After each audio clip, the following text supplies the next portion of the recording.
Gaming's Beat Map Bat Rep! Welcome back to Beat Map Bat Rep, Season 2, Episode 4, Dark Elves vs. Tomb Kings. We're entering Tomb Kings Turn 2. So, declaring some charges, my archers, my horseman archers, of course, charge the Bolt Thrower. My big Necrosphinx charges his Corsairs. I think that's the Corsairs. Yeah, the 10 Black Art Corsairs. And then my archers move forward, and my warriors move forward, and my chariots move forward, and my Lich Priest moves forward.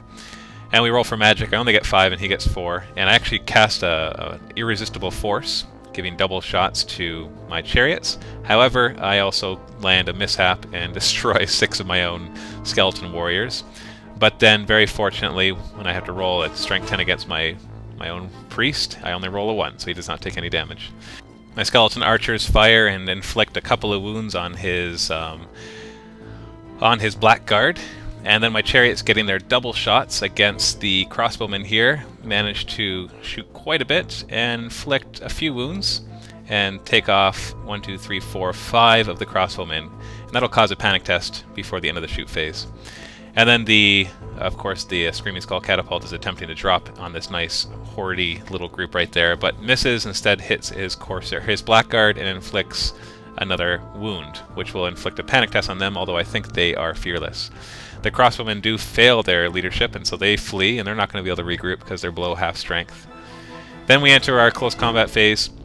He gets to hit them first, but misses, and then my skeletons get to hit back, roll exceptionally well, and manage to inflict 3 wounds, of which he saves 2 of them, but he only has 2 guys, so that destroys his Bolt Thrower, thankfully. So they managed to take out the Bolt Thrower after all. Now here, they had to make a terror test that we forgot, but they actually passed it, so we're good. And so first he gets to hit my Necrosphinx, but he fails to wound it, and then I get to hit him back, and I roll horribly for his attacks, and I manage 1 wound. But luckily I have a Thunder Stomp attack, which always saves the day. I get D6 Strength 5, so 5 Strength 5 hits, and manage to do another 3 wounds. And of course that'll mean that I win combat, and he fails his leadership, and he runs 12 inches, and I chase him for 9 inches. So he does manage to get away, thankfully for him. And I do chase after him with my Necrosphinx. So the Necrosphinx actually performed well, which is probably the first time I've seen him actually do well. He always seems to roll really low and not do hardly anything. So entering Dark Elves, turn 2. He's got to get some charges in here to help the fight. So he charges with his general and with his 15 Blackguard, or the remainder of the Blackguard. His crossbowmen continue to flee almost off the board. And his Corsairs continue to flee because they were within 6 inches of my guy who causes terror. His 20 crossbowmen move up, ready to do even more damage, and his Supreme Sorceress with all her spearmen move up, prepared to fire even more. The Hydra then moves up out of the forest, getting ready. I'd actually forgotten about him because he was well hidden. In the magic phase, he manages to drop a spell where I have to make a strength test, and I actually make 5 out of 6 of my strength 3 tests, so it only inflicts 1 wound. Then he casts a spell that he gets 4 strength 4 hits, I think it was, and so he manages to inflict another 2 wounds.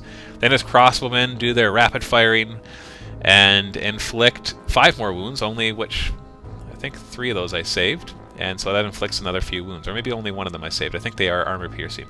Then he does a breath attack and inflicts another wound on the chariot, so the chariot's taking heavy damage there, so they're not going to get their strength 5 impact hits. Then in close combat, he gets, of course, to go first. He also casts a spell that dropped the weapon skill of my Tomb King Skeleton Warriors group to 1, and so I'm hitting him on 5s and he's hitting me on 3s, which is too bad because the Prince gives him a weapon skill of 5, which would have been a lot better than a weapon skill of 1, obviously. So I get to hit him back on 5s, actually get a few hits in, and even 4 wounds, of which he fails 3 of them. And so then my King gets to go, and he manages to hit with twice and inflict another wound, which he does not save. And then his general goes, he has a great weapon, so he always strikes last, and he manages to hit 3 times and inflict 2 wounds, which I do not save. So he does win the combat overall, but not by much because of all my rank bonuses, so I only lose by 1, so I lose 1 more guy due to my unstable rule. End of round 2. You can see the game's getting a little more decisive. I'm chasing him down on his one flank, got rid of his Bolt Thrower. But on the other side, he's whittled down my chariots a lot, his Hydra's getting into place, my Skeleton Warriors are still much above half strength, but he is really engaging them and getting into that tar pit unit and starting to whittle them down. And so overall, I'd say that it's about even. I might be slightly in the lead in terms of victory points. But stay tuned for round 3 to see what happens next.